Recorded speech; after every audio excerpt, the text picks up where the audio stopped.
qu'on commence cette conférence sur la thématique de la filière sèche et de la ressource.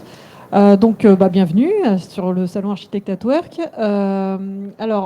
Comme vous êtes, il y a des présents en présentiel, il y a des présents derrière les ordinateurs, derrière les écrans.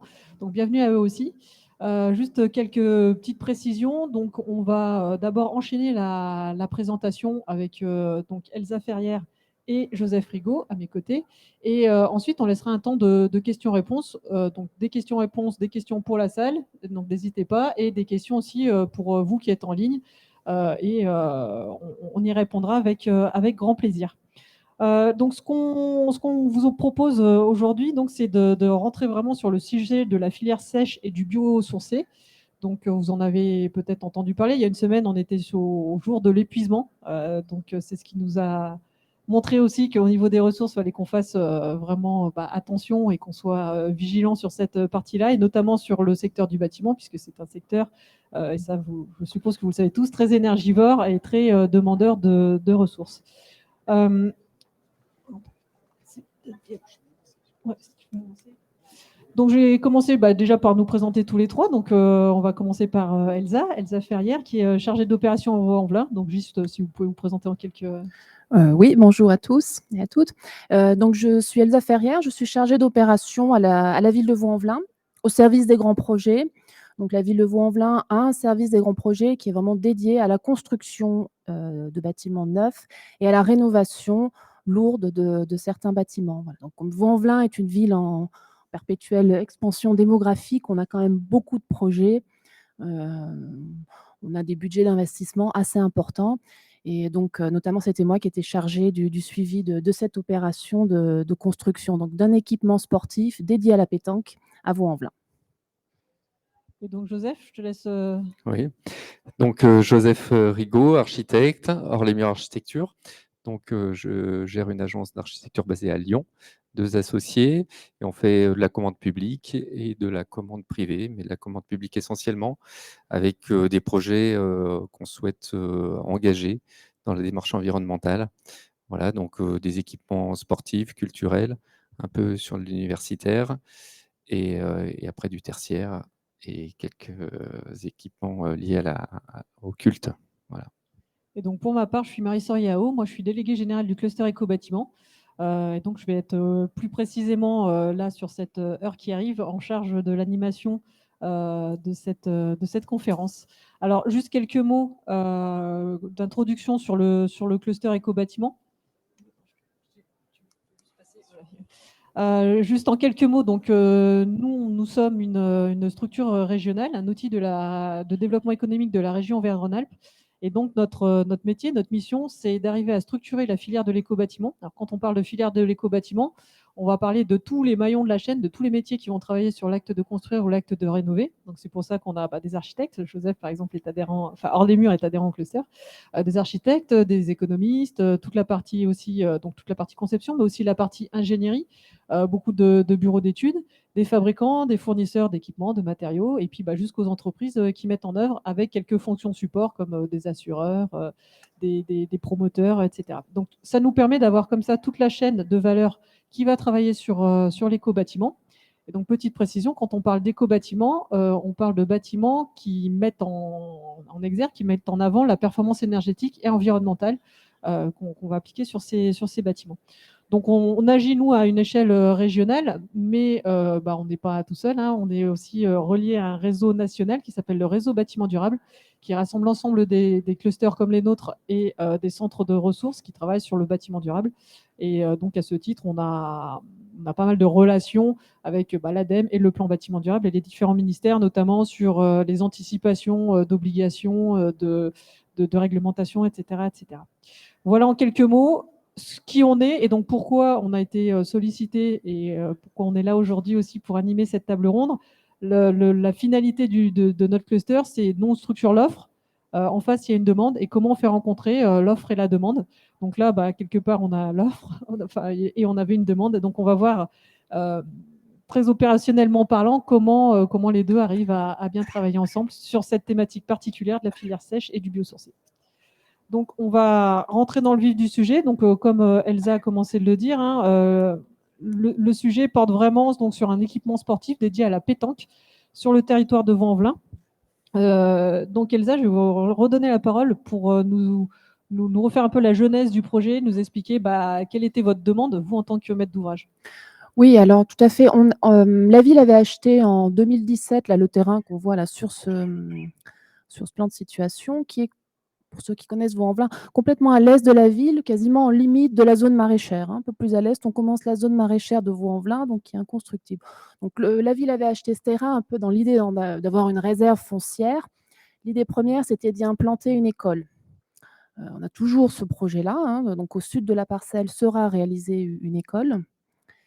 Et il nous restait à peu près 4 500, 5 000 m², donc pour dédier à un autre équipement public. Donc le choix a été fait, porté sur la réalisation d'un équipement dédié à la pétanque, puisqu'à Vaux-en-Velin, on a un club de pétanque très actif, avec pas mal d'adhérents, qui a bien plaidé sa cause donc pour avoir un équipement, sachant qu'on a déjà d'ailleurs un boulodrome, mais uniquement utilisé par la Boule lyonnaise. Donc un peu de jalousie de la part du club de pétanque. Donc voilà, donc ce projet a été décidé effectivement donc de dédier la partie nord de la parcelle. Donc on avait un budget assez contraint, hein, on avait délimité un budget contraint et puis un programme assez simple, donc d'avoir des jeux intérieurs, des jeux extérieurs, mais tout en ayant la notion d'avoir un équipement réversible. Ça tenait à cœur de la plupart de nos élus de pouvoir utiliser peut-être 5 ans, 10 ans, 15 ans plus tard le bâtiment à d'autres sports éventuellement. Donc on a fait effectivement appel à un programmiste, hein, qui nous a monté assez rapidement un programme assez bien fait, assez bien présenté et qui nous a servi de base pour la procédure adaptée pour faire appel à un maître d'œuvre. Comme évidemment nous sommes un maître d'ouvrage public, on est passé par la procédure classique d'un appel d'offres. On a eu pas mal de réponses quand même, une quinzaine je crois d'équipes de maîtrise d'œuvre et donc a été retenue la candidature de Hors-les-Murs. Hors-les-Murs donc étant mandataire de l'équipe. Et qui donc je dirais dès l'offre un peu nous avait évoqué la possibilité de faire un bâtiment effectivement avec dans une filière sèche, enfin de faire autrement, je dirais, que dans une construction classique. Et puis surtout, ce qui avait beaucoup séduit dans le projet par la suite donc de l'équipe Hors-les-Murs, c'est la solution proposée des 2 halles qui nous permettaient d'avoir des occupations différenciées pour différents sports, différentes activités. Du coup, Joseph, est-ce que toi, tu peux nous expliquer justement comment tu as répondu au projet? Quels ont été les points sur lesquels Hors-les-Murs a vraiment voulu aller peut-être plus loin qu'un projet conventionnel? Et bon, on a vu que c'était ce qui avait fait tilt au niveau du maître d'ouvrage, mais voilà, est-ce que tu peux nous expliquer les différentes phases jusqu'à la phase esquisse? Oui, alors la particularité des procédures adaptées, c'est qu'on remet une offre avec un mémoire technique qui explique notre démarche, mais pas forcément un projet. Mais c'est vrai que dès l'offre, en fait, on avait en tête vu le contexte, que cette friche végétale avec une biodiversité présente, qu'on allait s'inscrire dans un site particulier avec une présence du végétal assez importante. Et donc l'idée, c'est dès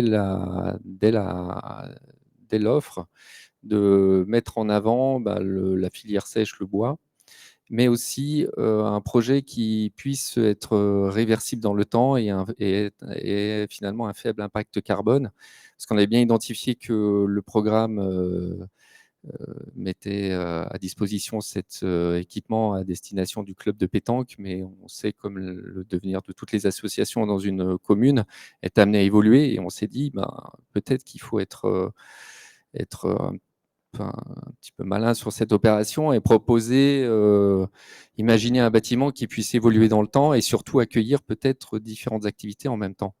Donc d'où cette idée de scinder le programme en 2 et peut-être même c'est ce qu'on avait évoqué en fait dès l'offre, c'est de ne pas chauffer une certaine partie du bâtiment, de l'isoler, mais de ne pas le chauffer.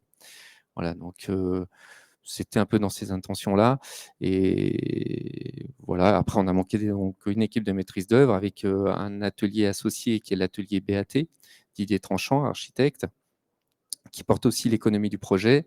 On est allé chercher ABAC Ingénierie, Link Acoustique pour la partie isolation acoustique et puis confort acoustique à l'intérieur des locaux, et puis Réalité pour la partie paysage et VRD du projet. Voilà, donc c'est vrai que dès l'offre, on a monté une équipe adaptée avec des intentions qui étaient assez fortes. Alors, quand on a préparé la table ronde, on parlait aussi de l'intégration au site par rapport par rapport au paysage, etc. Est-ce que là-dessus aussi, Bien sûr. Alors, pour rappeler un petit peu brièvement le programme et donner quelques chiffres, on est sur une parcelle donc, qui fait à peu près 10 000 m², dont une partie sera dédiée à un groupe scolaire et une partie donc, pour notre équipement. On avait l'avantage d'être le premier sur le site, donc on a occupé le moins de foncier possible, mais malgré tout quasiment la moitié du foncier. Donc la surface bâtie au in fine est de 1900 m² utiles avec 16 terrains de boules intérieures, 12 extérieures. Donc on est sur un établissement recevant du public de 3e catégorie avec quasiment 700 personnes accueillies. Et puis un montant de travaux d'environ 2 millions, 2,5 millions, compris des tribunes. Voilà, avec un espace de stationnement, ça c'est pour vous donner un petit peu le contexte programmatique. Voilà. Après, c'est vrai qu'au niveau des intentions, je vous les explique ici là, via quelques slides. Donc, je vous présente là le plan masse du projet tel qu'il est aujourd'hui, avec donc, le boulodrome situé dans la partie nord du site, avec en esquisse l'implantation du futur groupe scolaire sur la partie sud du Ténement, et puis un Lidl, un supermarché qui va s'implanter à proximité de l'équipement qu'on voit avec son parking. Donc on avait un site qui allait être finalement assez dense, mais avec la volonté de préserver une coulée verte. On est sur donc, un espace vert à végétaliser avec une langue de végétation qui, sur le site, est préservée. Donc c'est ce qu'on voit, cette coulée verte. Donc on a inscrit les bâtis dans une lanière de manière à bien contenir tout ce qui est bâti sur une partie de la parcelle, une partie contenue. Voilà. Et puis après, donc cette coulée verte là qu'on identifie ici.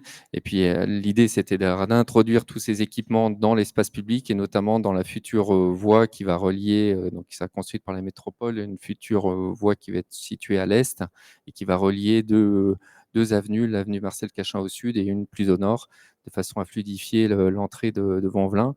Et donc l'idée, c'est aussi d'ouvrir ces équipements sur l'espace public et notamment des cheminements en mode doux.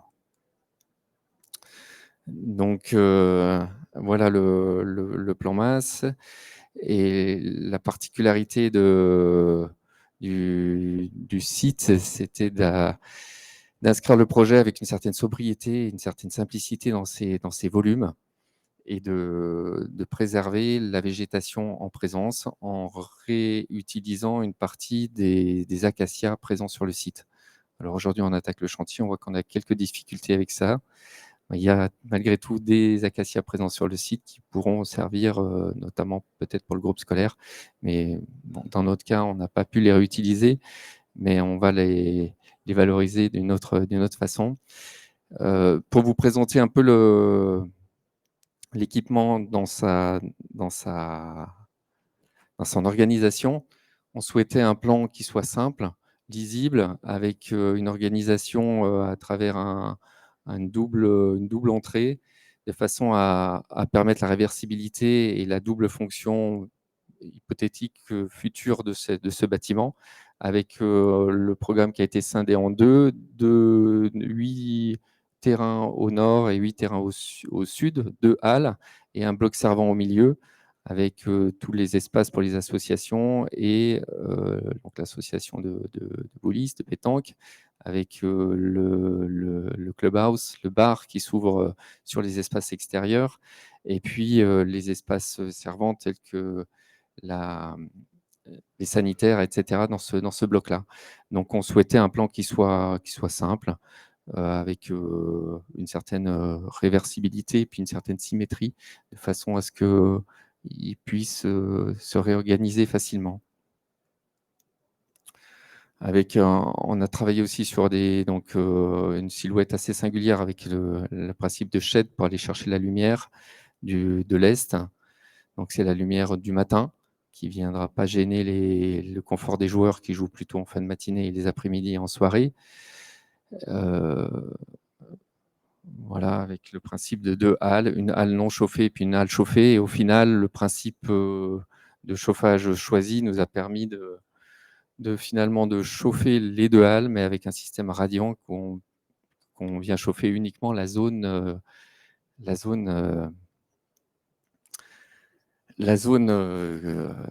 utilisée par les joueurs, donc les terrains uniquement.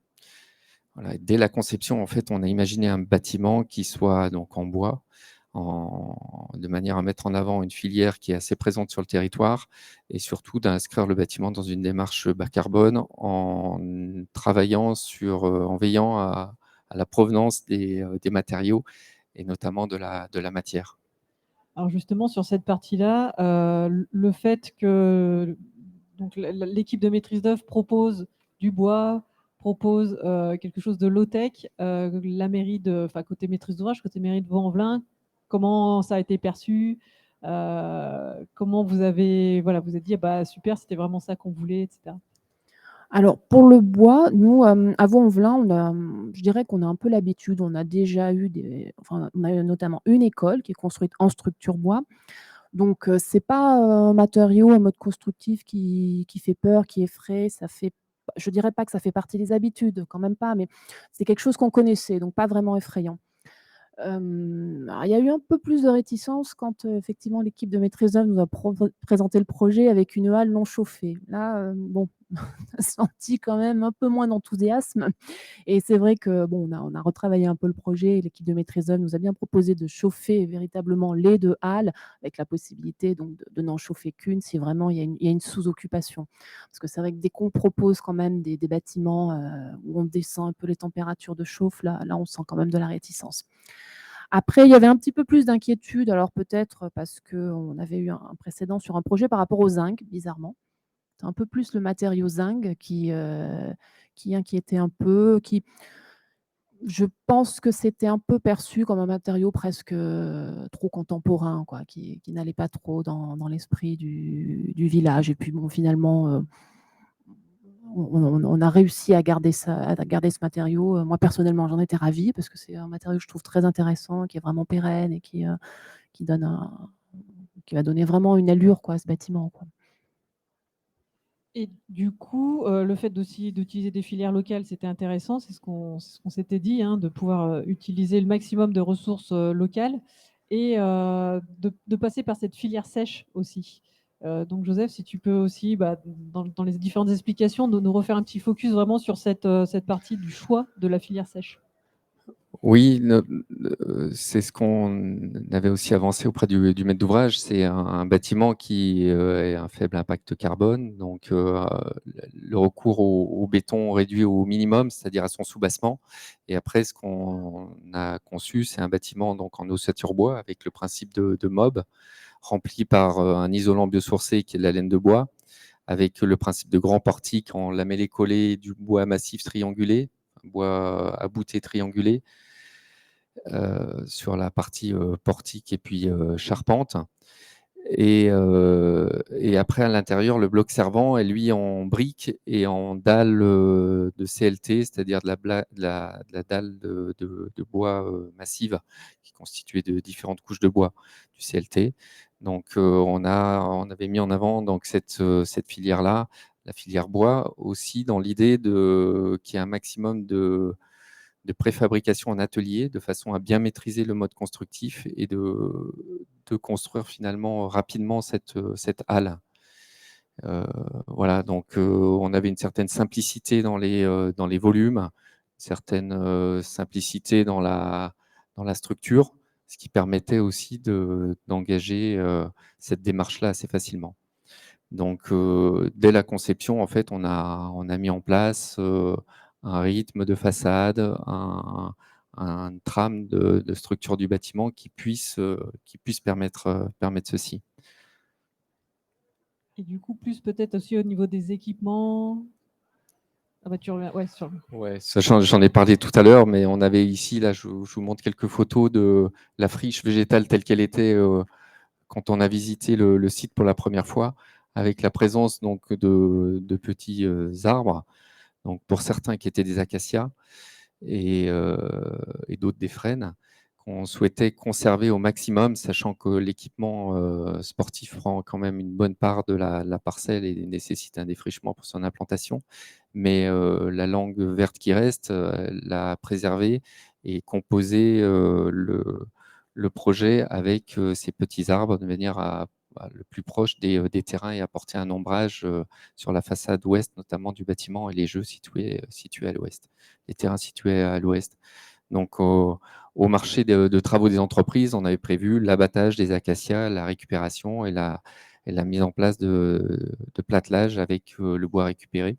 La difficulté aujourd'hui qu'on rencontre, c'est que la section des bois de ces acacias est trop faible pour en faire un platelage. Donc, on l'utilisera peut-être pour faire des butte-roues, des choses comme ça sur la partie aménagement des stationnements. Donc ça, c'était aussi une donnée d'entrée pour nous dans la démarche, c'est d'exploiter au maximum les ressources présentes sur le site et de préserver au maximum la faune, la flore et puis la faune, bien sûr, qui va avec.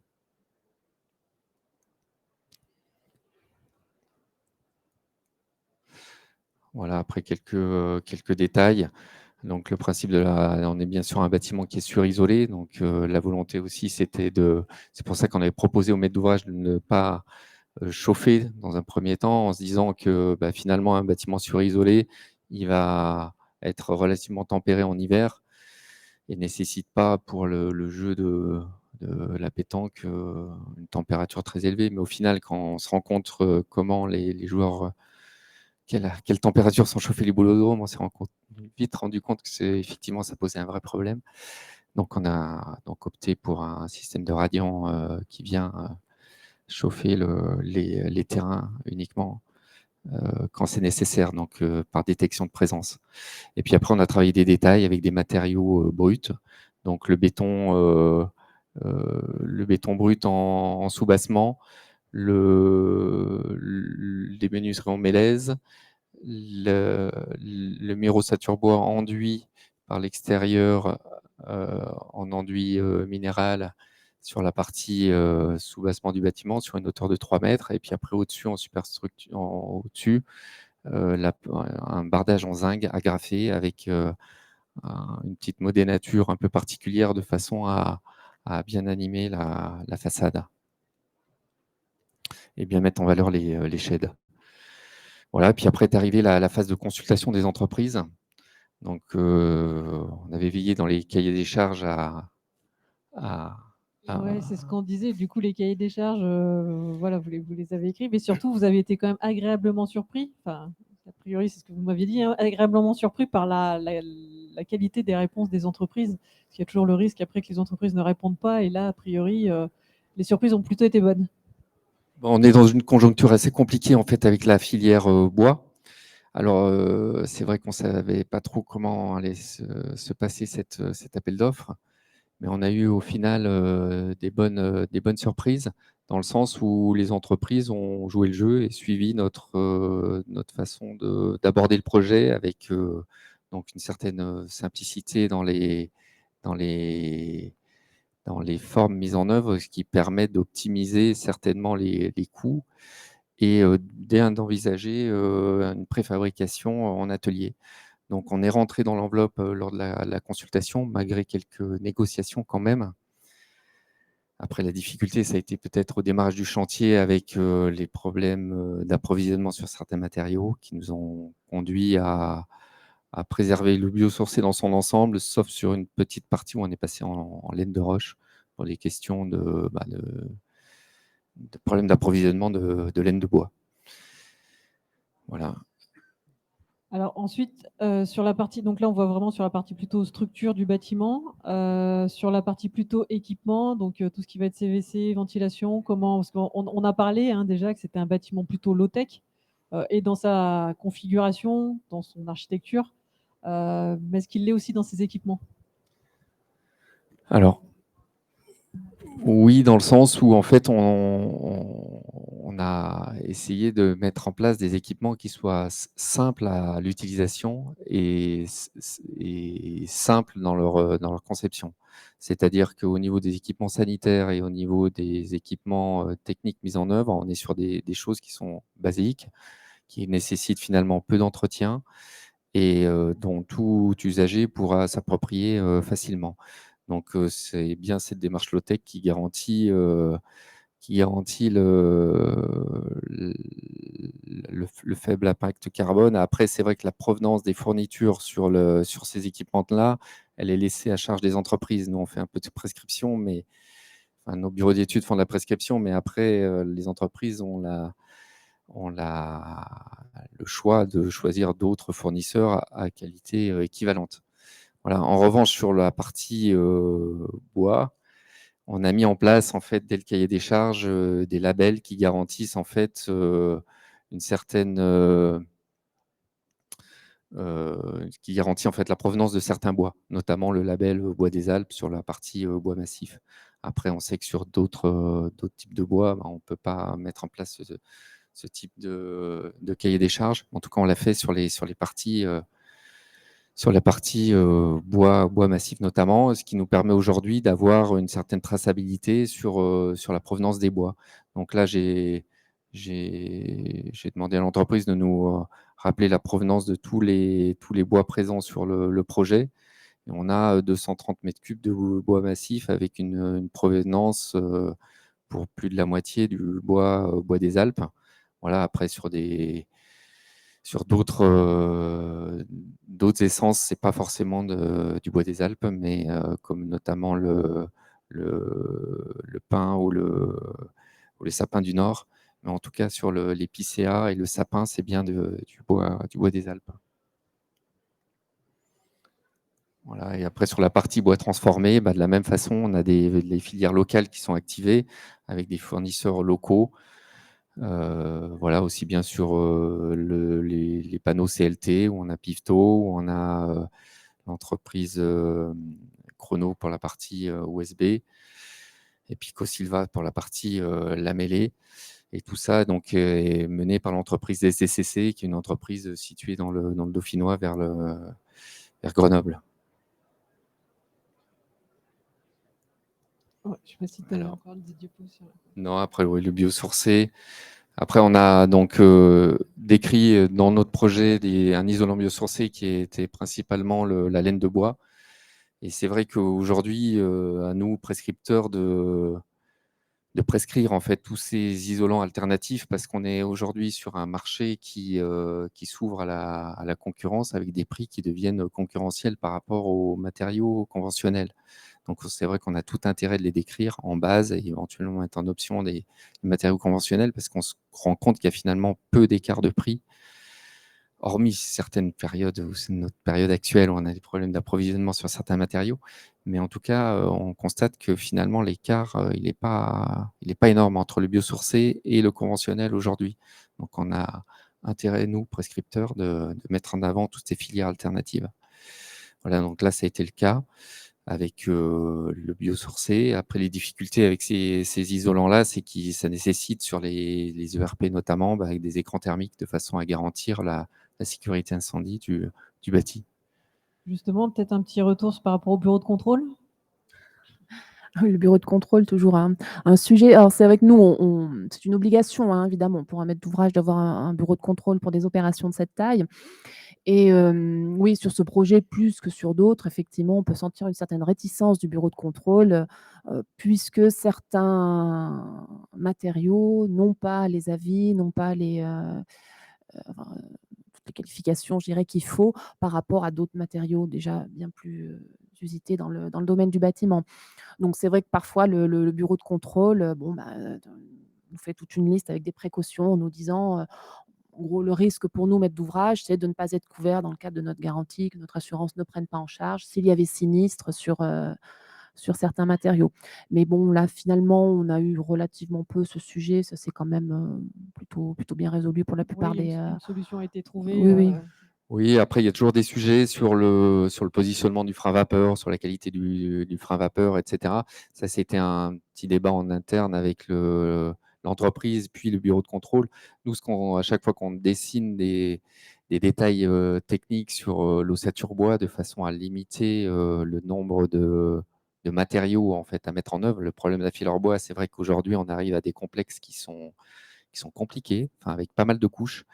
Et on sait que dans une démarche bas carbone, l'idée, c'est de mettre le moins de couches possible, en fait. Il faut éviter l'effet millefeuille, quoi. Voilà.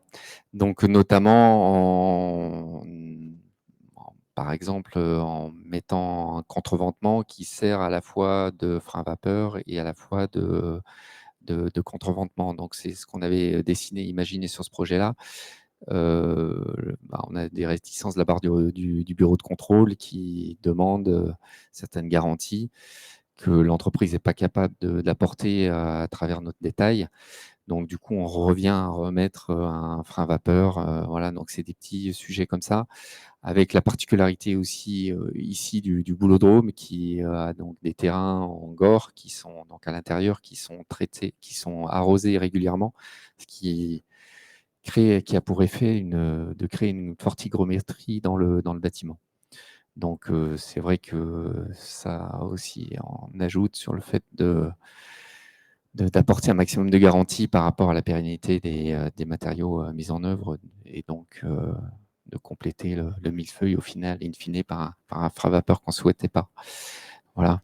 Donc, c'est vrai que c'est ces petites difficultés qu'on rencontre, nous, maîtrise d'œuvre, sur les chantiers par rapport à toute la filière biosourcée, bas carbone, enfin, toutes ces questions de la ressource. Voilà. En tout cas, on essaye de faire au mieux pour mener à bien le projet et satisfaire tout le monde. A priori, bon, voilà, les choses avancent aussi quand même dans le bon sens en ce qui concerne les différents avis techniques, etc., de ce type de matériaux. Donc, on n'avance peut-être pas à la vitesse qu'on souhaiterait, mais en tout cas, les choses quand même évoluent dans le bon sens. On passe sur la phase un peu plus chantier, du coup. Plus chantier, je vous montre quelques photos de chantier, sachant qu'aujourd'hui, le projet il est en chantier, il est en cours de réalisation. Donc, les élévations des portiques sont en cours. Avec l'entreprise, on a travaillé sur un calpinage assez précis et un phasage du montage de la charpente, de façon à ce que eux, de leur côté, envisagent la fabrication au fur et à mesure de l'avancement du chantier de l'avancement du chantier. Donc, il y a un plan de phasage qui a été assez précis fait par l'entreprise avec donc la mise en place sur le bloc servant qui est en briques, des dalles de bois, puis des portiques, et puis après des mobs. Ici, je vous présente quelques photos du chantier. On voit donc le soubassement réalisé en béton, le bloc servant en briques, qui est lui-même sur un soubassement.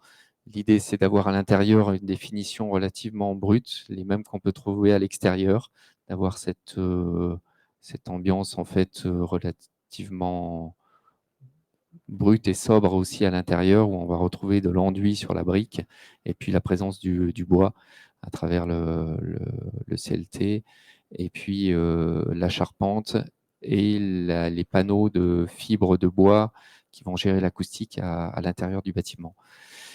Donc ici, on voit les portiques triangulés et puis les poteaux de charpente en train d'être mis en place. Le futur bloc servant, où on a la sous-face finie qui arrive dès aujourd'hui sur chantier. Notre dalle CLT va rester brute dans toute la partie bloc servant, les sanitaires, le bar et puis les locaux associatifs.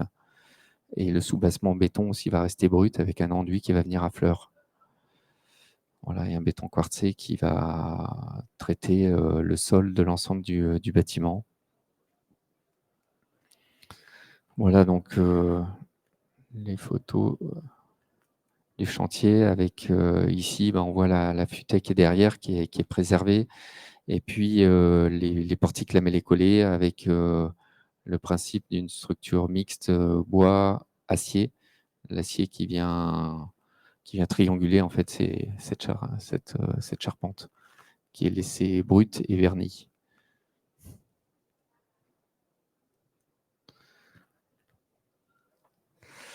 Voilà, donc en fait, ça demande une certaine précision dans le sens où les matériaux mis en œuvre aujourd'hui sont les matériaux finis, voilà, avec quelques mesures de protection en phase transitoire.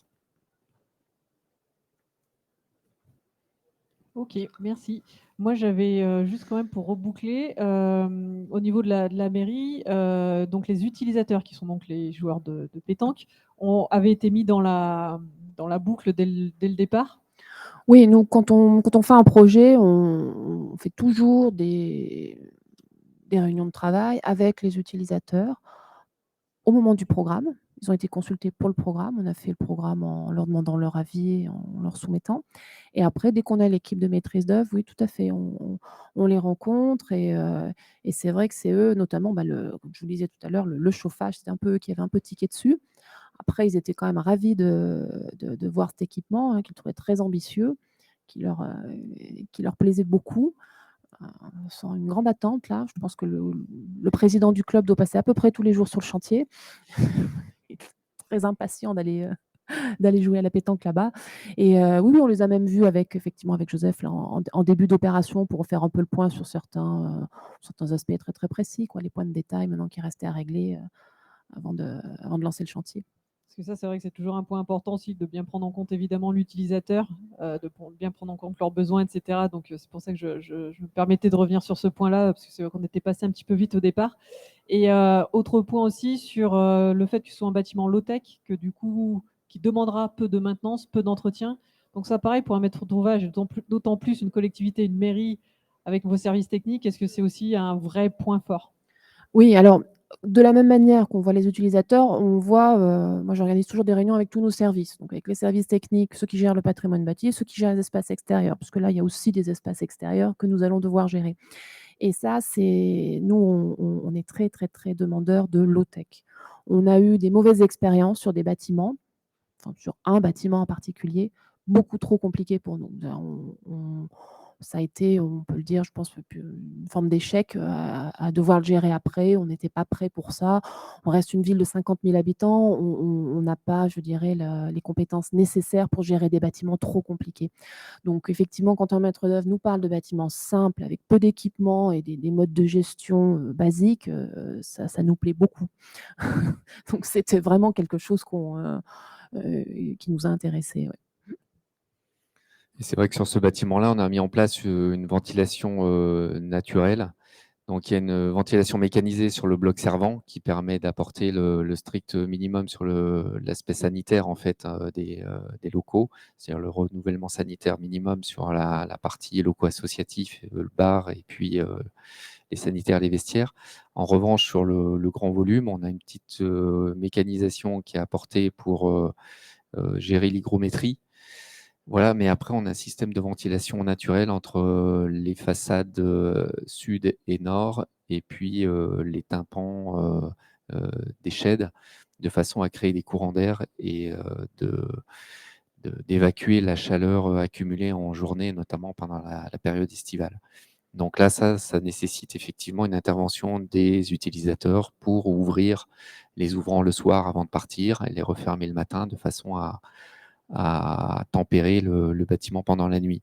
Donc c'est vrai que c'est une phase qui est importante, la phase de sensibilisation des utilisateurs, et pour nous, c'est un point qui est important. Donc cette réunion qu'on fait à chaque démarrage de chantier, elle est importante pour nous aussi pour commencer à les sensibiliser à la conception du bâti et à son utilisation future. Voilà, donc notamment ce principe-là de ventilation par ouvrant, par ouvrant. De toute façon, c'est ce qui permet une bonne appropriation des projets. Enfin, en principe, quand on a le schéma utilisateur et le schéma de ceux qui ensuite vont être à l'intérieur et vont devoir s'approprier le projet pour le faire fonctionner, c'est les retours qu'on a, hein, c'est toujours comme ça que ça fonctionne le mieux. Un grand merci à tous les deux. Je pense qu'on peut peut-être leur dire merci, les applaudir un peu aussi quand même.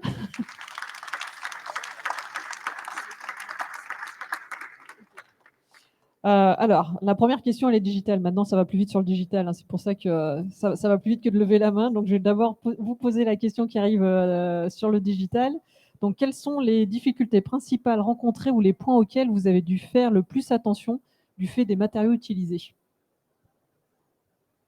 Donc, c'est du fait des matériaux utilisés, donc je suppose le bois, le biosourcé. Oui, tout est...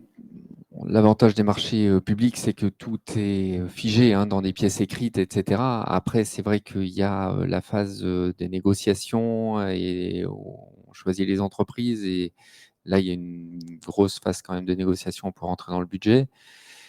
Et cette phase-là, c'est vrai qu'il faut être vigilant sur ce qu'on a prescrit en amont et de bien garder notre ligne de conduite sur notre démarche et notamment sur l'origine des matériaux qui vont nous être proposés. Donc pour ça, en fait, dès la consultation des entreprises, et quand on analyse les offres, on va chercher les fiches produits qui nous ont fournis et on regarde la provenance des produits qui nous sont proposés. Quitte à aller voir certaines FDES si besoin pour vérifier l'impact carbone de certains matériaux. Mais en tout cas, c'est aujourd'hui la difficulté en fait majeure si on veut bien maîtriser la ressource sur nos chantiers, c'est dès le choix des entreprises de bien veiller à ce que notre cahier des charges corresponde à nos attentes dans les fiches, dans les produits qui nous sont proposés par les entreprises. Donc ça, c'est un point qui était important et qui est un peu fastidieux parfois. Merci. Alors, il y a une main levée juste là. Juste en amont de poser la question, si vous pouvez juste vous présenter. Et juste là, donc c'était Agnès Provost qui avait posé la question. Merci.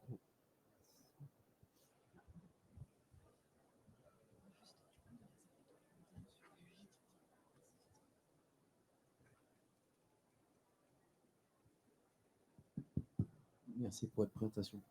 Rémi, je viens de Chambéry, je suis architecte. Je voulais savoir si c'était votre démarche de conception avec le bureau d'études structure qui vous a amené à choisir les portiques et les poteaux en laminé collé, ou si c'était le coût, plutôt que de passer directement en bois massif. Alors, c'est vrai qu'on avait privilégié le bois massif, mais en fait, c'est les contraintes structurelles en fait, hein, qui nous ont amené à utiliser du lamellé. Autant on en retrouve un petit peu sur les poutres triangulées. Voilà, on aurait souhaité qu'elles soient entièrement en bois massif. La triangulation permettant l'utilisation de bois massif.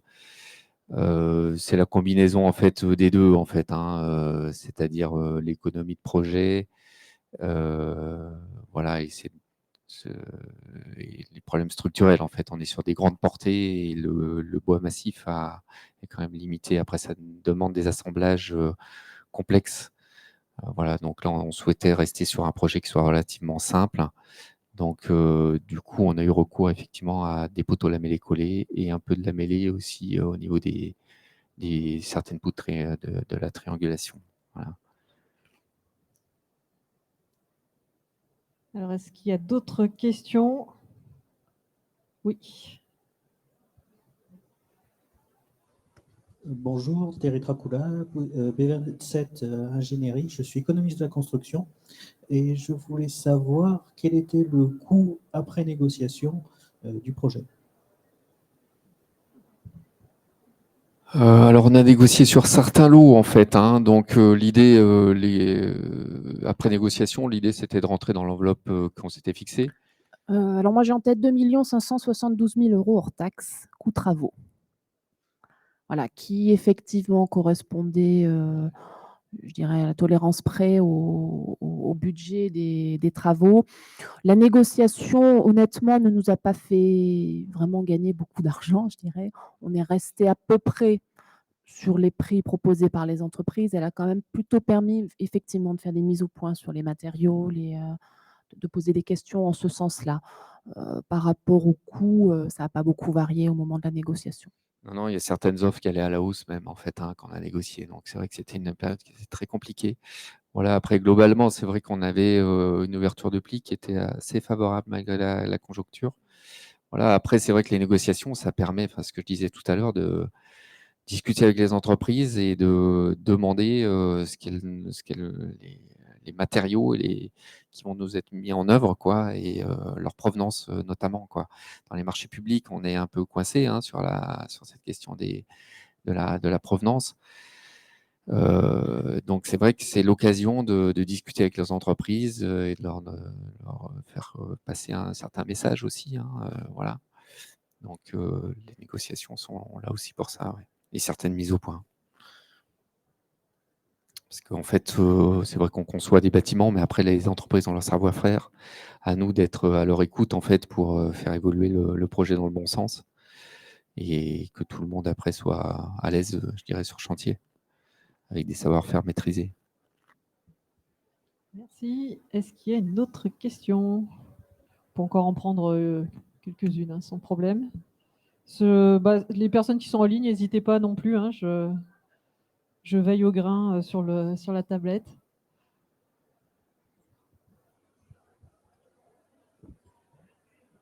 Bonjour, Elena Ruiz de Reality Architect. Je voudrais savoir si, comme les plans du projet ont changé à cause de la pénurie de matériaux.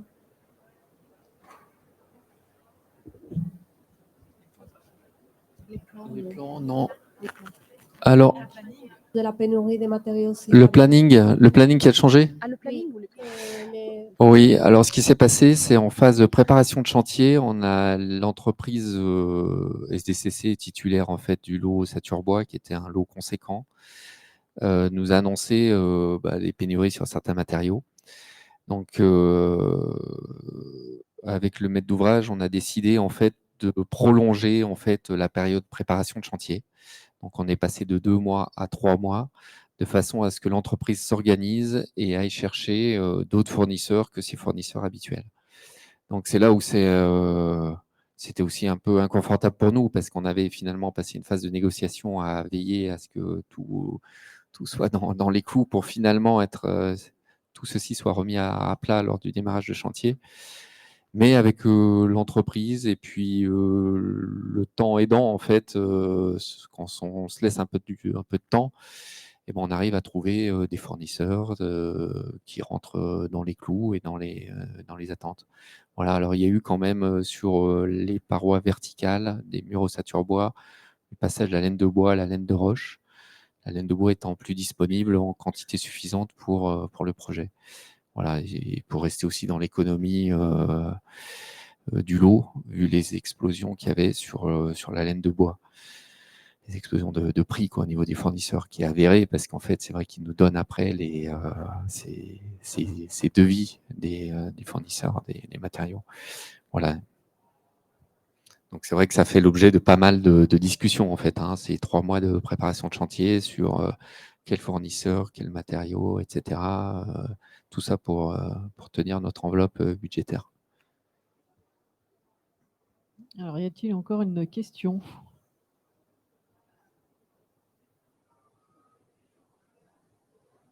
Donc, Hicham Hamadi, architecte.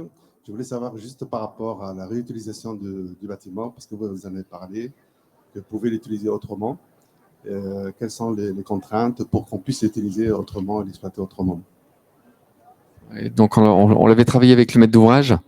Et donc, le maître d'ouvrage nous a demandé, par exemple, sur la partie terrain de la halle nord, la mise en place d'une dalle sous le sablon.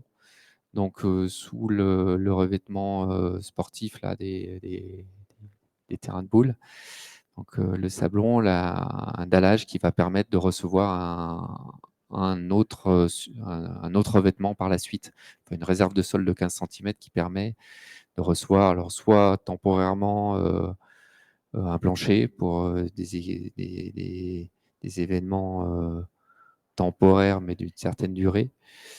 Voilà, ou alors sa reconversion vers du futsal ou du basket ou des choses comme ça. Donc ça, c'était un point. Et puis après, on a conçu un bâtiment avec un plan relativement symétrique, de façon à ce que les locaux puissent être réutilisés d'un côté et de l'autre, avec une certaine, pas tant réversibilité dans le cloisonnement, parce qu'on est sur un cloisonnement qui est dur, mais avec une certaine simplicité, en fait, hein. Enfin, c'est le plan, en fait, hein, l'organisation du plan qui va permettre une réversibilité assez facile. Oui, la réversibilité, effectivement, nous, on avait insisté pour qu'au moins à l'appel d'offres, on avait mis en variante la possibilité d'avoir cette dalle sous le sablon, effectivement, de la halle nord ou sud, je ne me souviens plus, sud, nord. Et bon, on sait qu'on ne pourra pas faire toutes les activités qu'on souhaite parce qu'il y aura un déficit de vestiaire. On va pas pouvoir faire venir l'équipe de basket ou l'équipe de hand, puisqu'effectivement, il y a très, très peu de vestiaires, hein. Mais c'est vrai qu'à l'époque, notre élu au sport pensait à des sports comme l'escalade. On peut installer des murs ou des blocs mobiles qui finalement ne nécessitent pas de s'agripper sur une structure existante. Donc effectivement, ça, c'est envisageable une fois qu'on aurait posé un plancher. Mais bon, c'est une réversibilité, je dirais presque à long terme, hein. On sait bien qu'on n'utilisera pas vraiment cette partie-là juste pour une semaine, 2 semaines, sur des événements très ponctuels. C'est trop coûteux de faire venir un plancher juste pour des événements trop courts. Mais quand même, au départ, la demande était de faire 16 terrains et du coup, l'originalité d'avoir pu proposer les 2 x 8, c'était ça qui était quand même intéressant et qui permet de faire une réversibilité sur une partie, une des 2 halles, et de laisser l'autre halle toujours en pétanque. Tout à fait. Ça, c'est vrai que c'est quelque chose que nous, on n'avait pas du tout imaginé et qui a été proposé par l'équipe de maîtrise d'œuvre et qui était très intéressant. Oui, nous, on n'imaginait pas du tout ça comme ça. Donc oui, le bloc servant et puis la possibilité de ces tribunes d'un côté et de l'autre, effectivement, ça, c'est quelque chose qui a beaucoup plu dans le projet. Parce qu'on a une tribune en fait à l'étage avec une plateforme de convivialité qui permet en fait d'avoir une vue d'ensemble sur les 2 halles depuis cette plateforme et d'avoir deux tribunes sur chaque halle. Voilà, avec la possibilité de fermer en fait. On a mis en place la tente pour un rideau mobile en fait au niveau de la plateforme à l'étage, de façon à couper visuellement les 2 halles. Donc ça, tous ces petits dispositifs-là nous laissent envisager que le bâtiment puisse être réversible assez facilement. C'est-à-dire que ce petit rideau puisse se transformer en une cloison plus dure pour éventuellement une réversibilité plus pérenne. Merci. Est-ce qu'il y a d'autres questions? Même chose en ligne, n'hésitez pas.